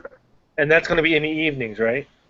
That's going to be on Thursday night. Yeah. I'm going to make it. Make it. Make it. Well, so we're leaving. We just booked our tickets. We're leaving at 5:30 in the morning. Oh. Ooh. So will you get here in time to have a nap? We will be in Portland 11:30 your time. Oh, okay. Yeah, you gain a couple Is of hours. Mandy going with you, or you speak? Is that the royal we? Actually, I'm bringing a traveling companion. Oh, okay. Yeah, so everything kind of ties into that. I don't know, the past few years we've been doing this sort of backstory behind the festival, which isn't crucial to the experience of the festival, but it definitely, if you're into that sort of role-playing, having that deeper meaning to everything, and then hopefully we'll enjoy the next chapter of our story.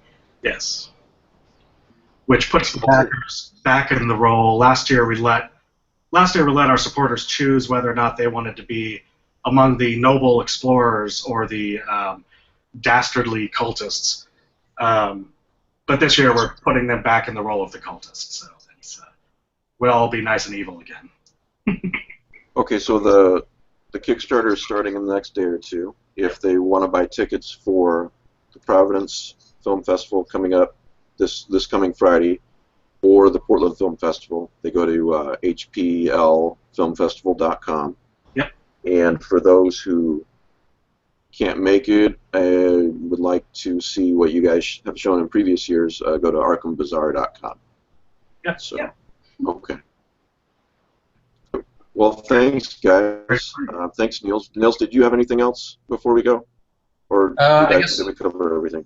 One last quick plug. I know you've already been sharing a little bit, Mike, but we definitely are trying to get folks rallying behind the statue project that we've just started doing the first round.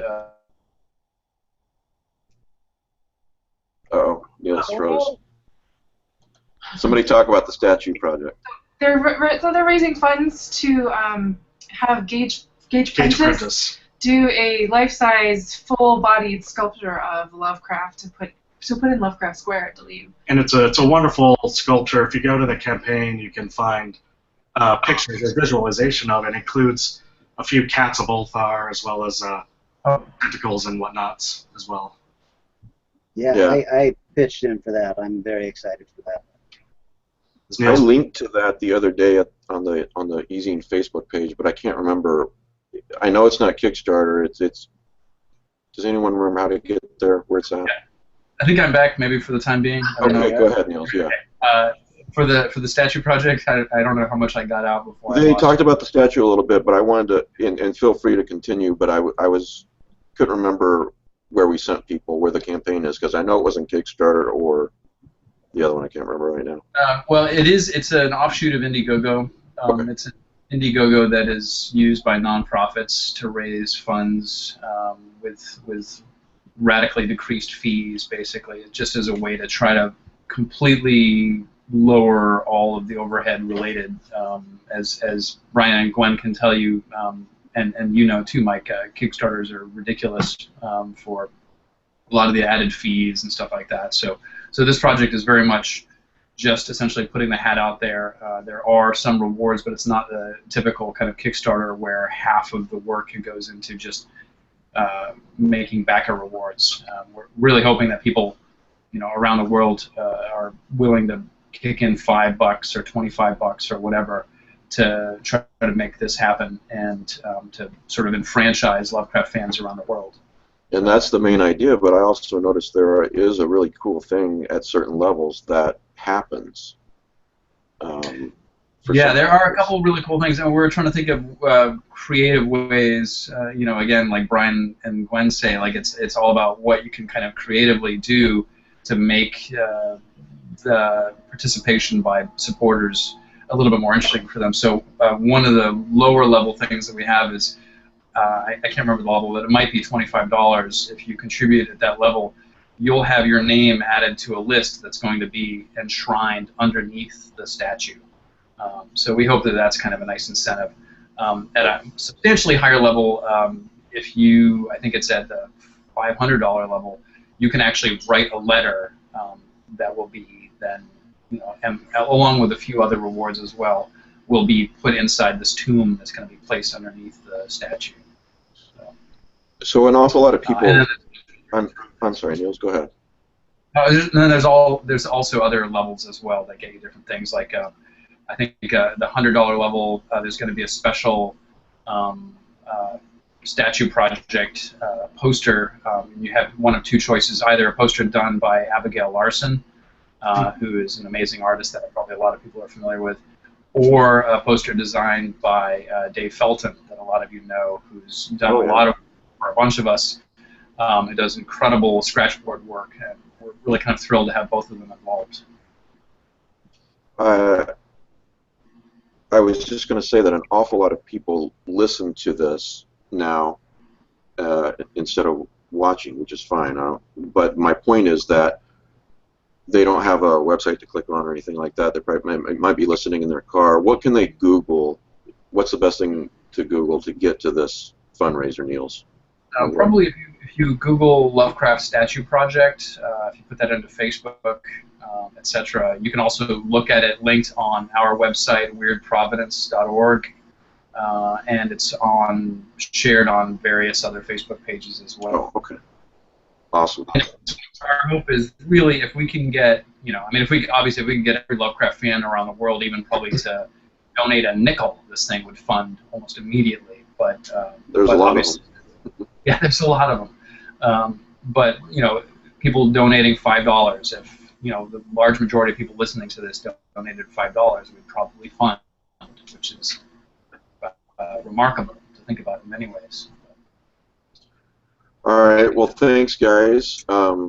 HPLFilmFestival.com. We've got one next week, and we've got one October the 7th. So, thanks for being on, Niels and Brian and Gwen. Appreciate it. Yeah. Oh, you know what? We did. See Brian and Gwen. See you in a little bit. Oh yeah. See you soon. Yeah, we have to get back to making the shorts blocks to show. So I'm actually burning media and stuff now as soon as we get off. But one thing we did forget to mention about the October Festival that I don't think we've told anybody, have we? I don't think so. Is that our special guest of honor this year is going to be Stuart Gordon. So he'll be. Oh, Stuart Gordon. So he'll be coming out for the 30th anniversary of this one. From Beyond. Can you see that? From Beyond. Wow.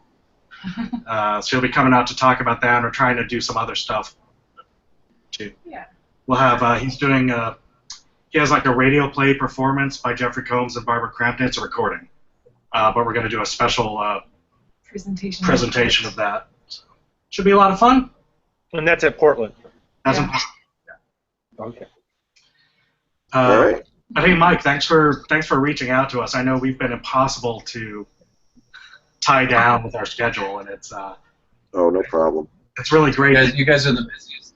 You guys are the busiest people in Lovecraftian showbiz for sure. The hardest working crew ever.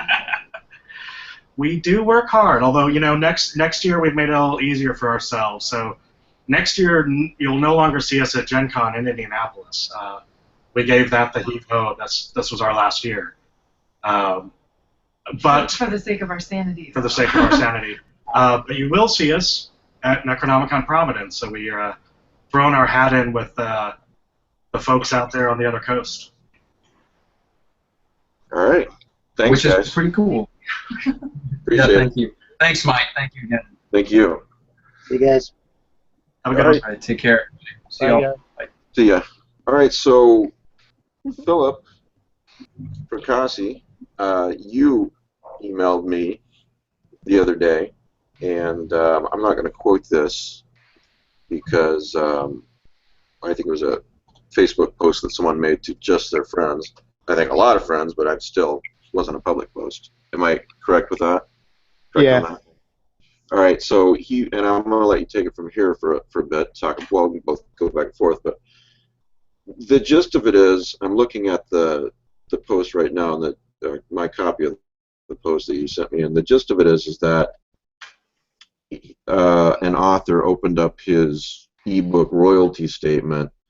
It was significantly less than it was the month before, and he suspects that a bunch of self-published indie books, or in quote, are to blame. He mentions words like, I'm paraphrasing again, terribly written, terribly edited.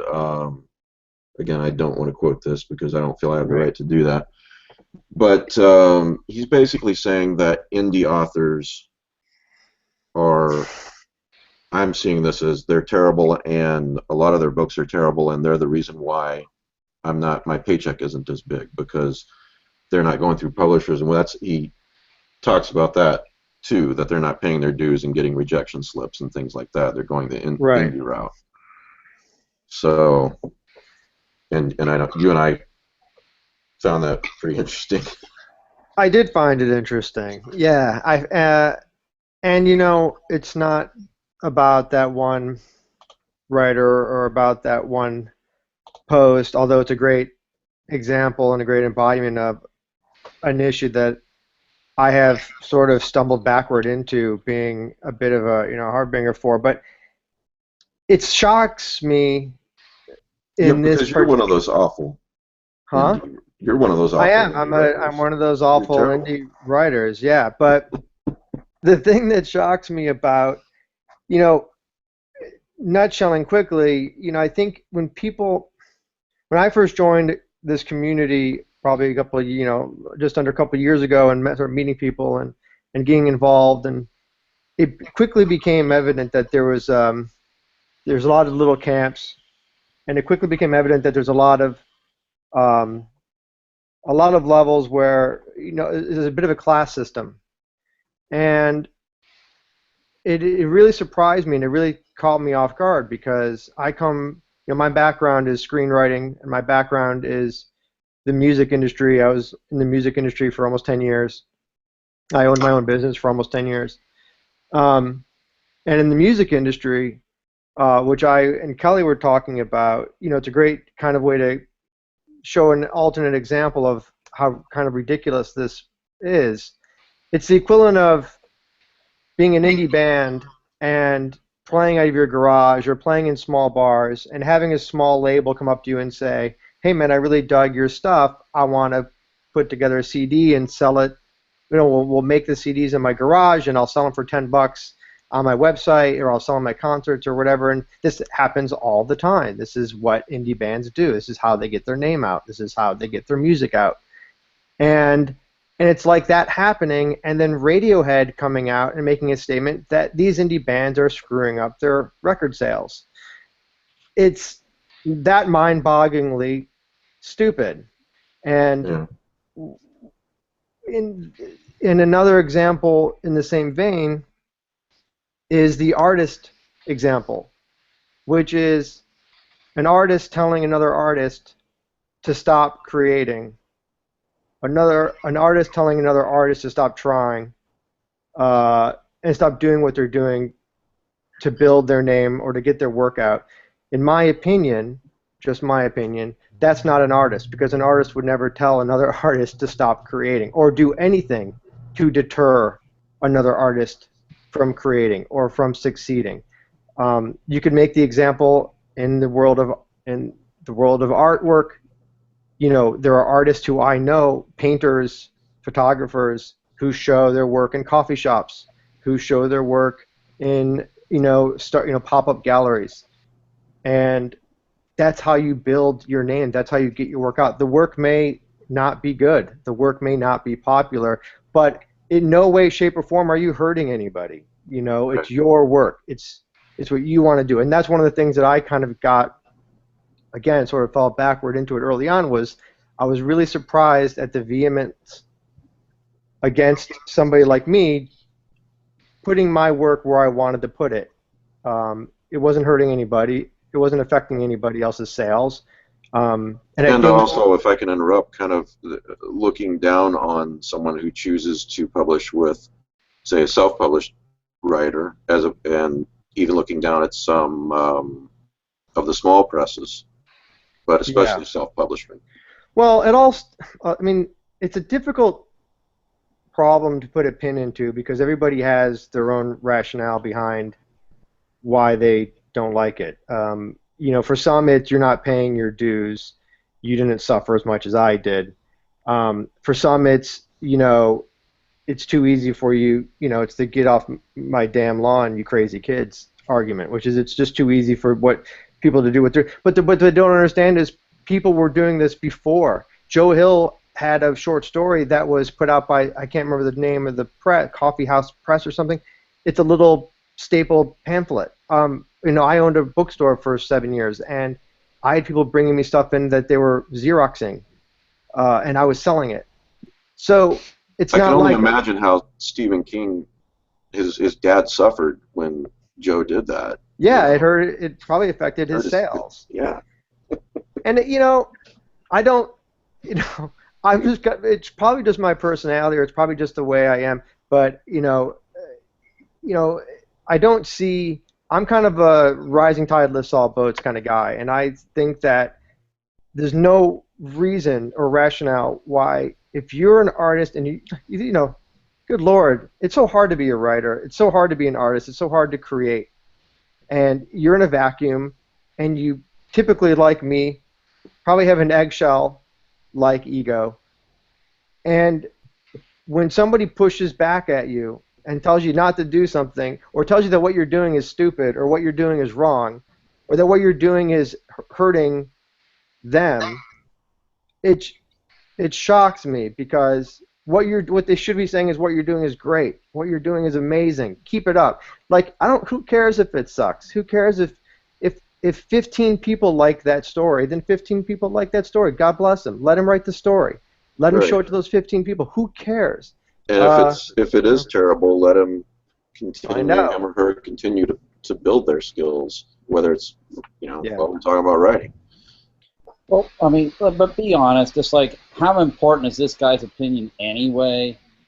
Who's it really going to affect? I mean, is it like, it's not. You stand on the ocean and you put your hand up and say, "Stop, rolling tide." Yeah, well, there's that, and if this guy's thinking it, other people are thinking it too. I mean, Philip and I know that beyond the shadow of a doubt, and Kelly, we've talked about this too, and I know that Philip is an unnamed guy that I talked about a couple of months ago that I didn't want to talk about, that he's been kind of he's felt a little bit of the brunt of this, is all I'm going to say, because of the way he's chosen to publish, and a work is good no matter where if it's good, it's good. If it's bad, it's bad, no matter where it's published or how it's published. I thought it was really interesting. Hi, Philip. Kelly Young, executive editor of Strange Yes. I thought it was.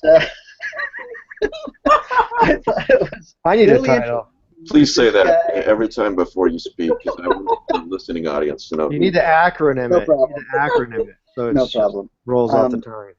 I thought it was interesting that this guy thought that people buying somebody else's books was somehow cutting into his sales. That was the most interesting thing about this, as if there is a pie and we can only get our piece of it, and the more authors that get in somehow, makes your piece smaller, without realizing that we're making new pies every day.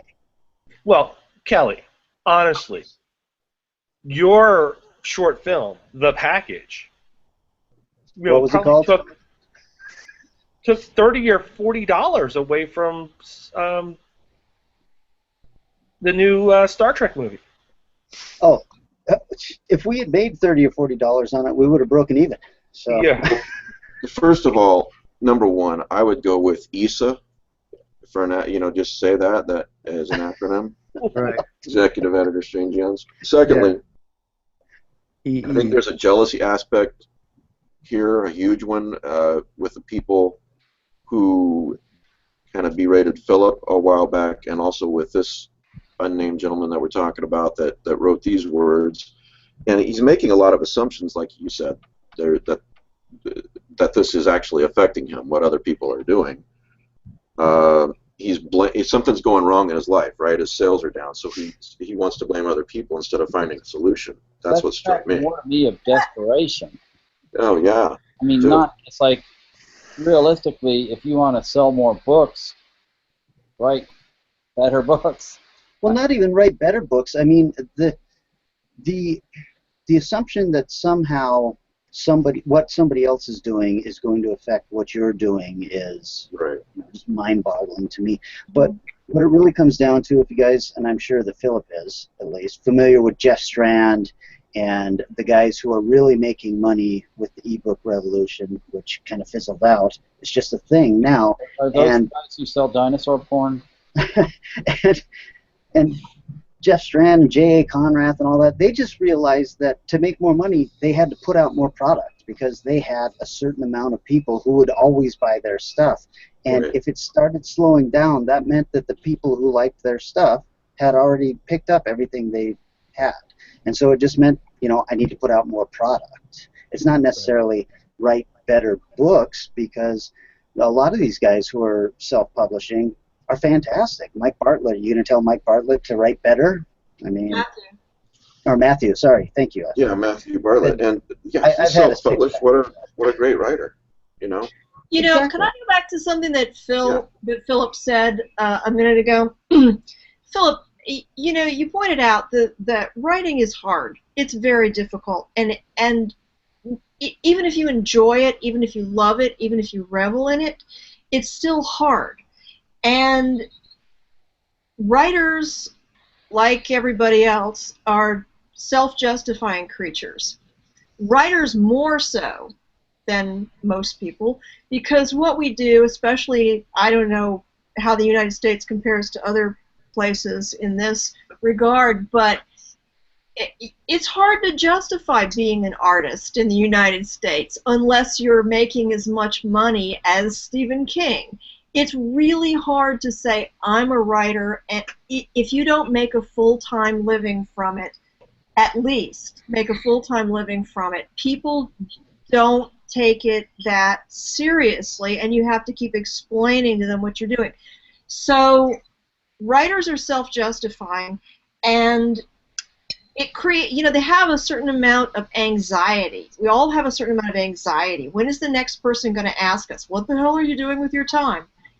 And so there are writers who, they feel that anxiety intensely, and they turn it into generalizations about other writers.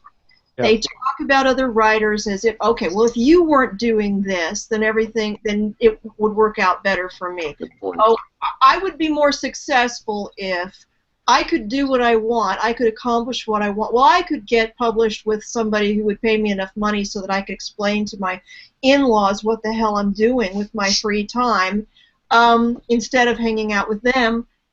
And it turns into a generalization that is almost always negative.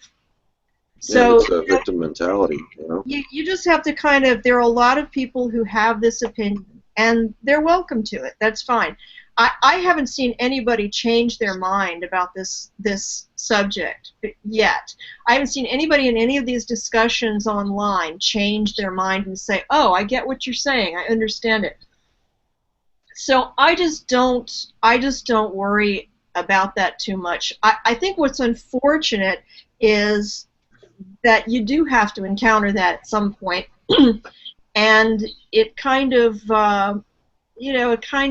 it doesn't spoil things. It certainly doesn't spoil things, but it makes you aware that some of the people around you, even in this wonderful genre, are only thinking about themselves, and that's unfortunate. Because, as Philip pointed out, if the horror genre is successful, we're all going to do better. So there's no reason for it. There's no excuse for it. It's just self-justification. Yeah, I think it was just a few weeks ago, there was an announcement, and I don't remember the title or the author off the top of my head, sadly, but I think it was Raw Dog Screaming Press, very small indie publisher, had a title that was purchased, optioned by Ridley Scott's company. This was literally, I think, last month. And my immediate reaction, and maybe this makes me crazy, was, that's awesome, because now that's going to bring even more attention to small presses from studios and from producers, and that's great for everybody, because that's the kind of thing I'm talking about. It's like, it doesn't hurt anything to have more creative voices, and if those voices eventually, the herd will thin out. But if the quality's not there, or if the talent's not there, it will become obvious fairly quickly. People don't necessarily need to be told. But I'm of the school of try. I'm of the school of, if you when I started writing, I still have in my attic a box of rejection letters, and this was back in the day when they actually wrote you letters, or a postcard with a stamp on it that said rejected or pass. As a screenwriter, you don't want to know how much rejection a screenwriter goes through on a day-to-day basis. But you just keep trying, and you just keep doing, and you keep writing, and you keep putting it out there. And I guess what I'm saying is, you don't need, people who are doing that, people who are trying, don't need to be told not to try. They need to be told to try harder, and they need to be supported, especially by guys who are giants in the genre or who have been doing it for 30 years. I don't buy the pay your dues crap. It's something I've heard on multiple fronts, and I don't buy it because if the talent's there, it's there. If it's good, it's good.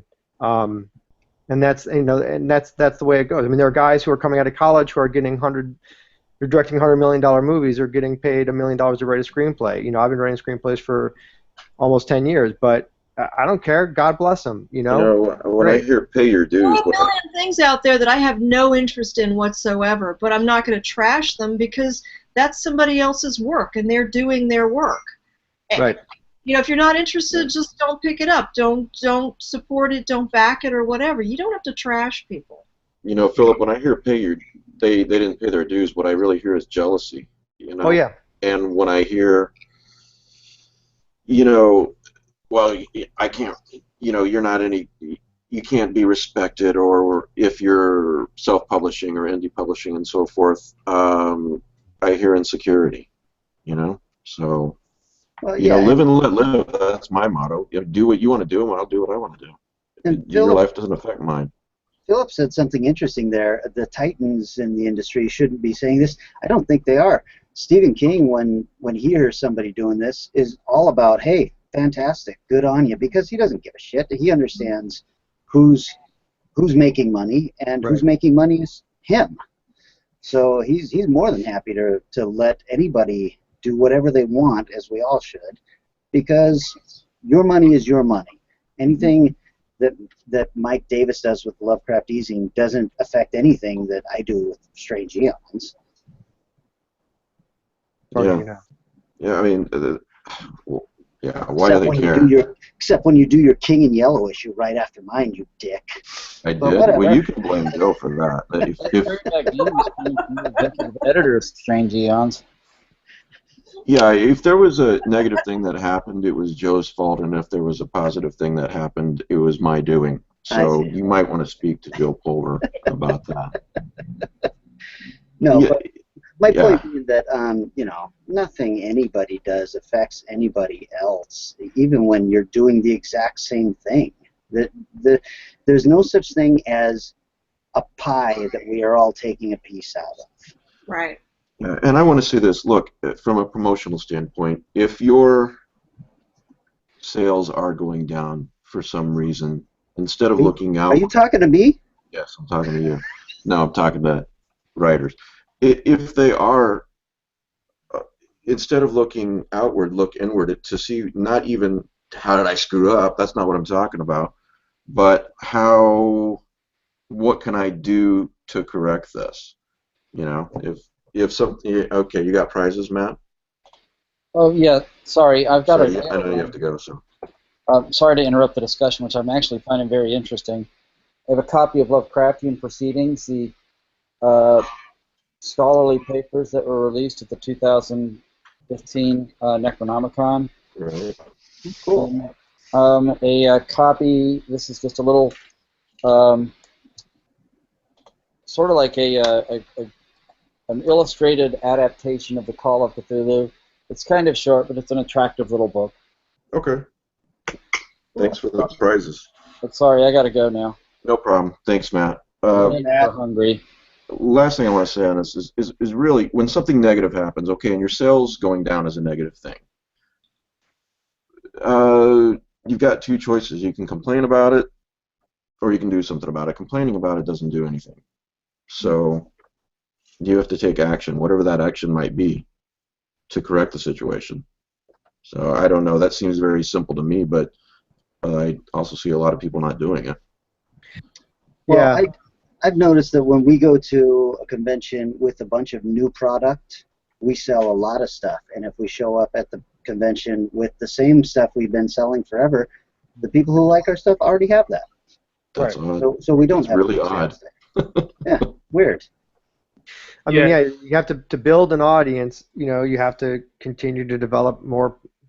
You have to continue to develop product that people want to buy, and that's Stephen King didn't stop at Cujo. You have to keep going.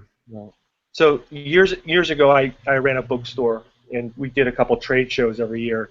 And the show that we did in Miami, Fridays, they would bring in all the high school students. They would bus them in. So, and none of the adults would come.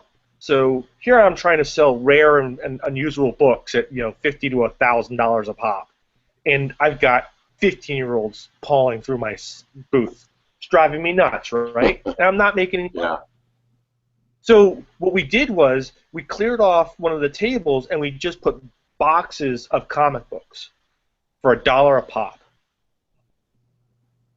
and we would sell out in hours. We make that money, right? Well, the next year what happens is that the 3 people around us did the exact same thing.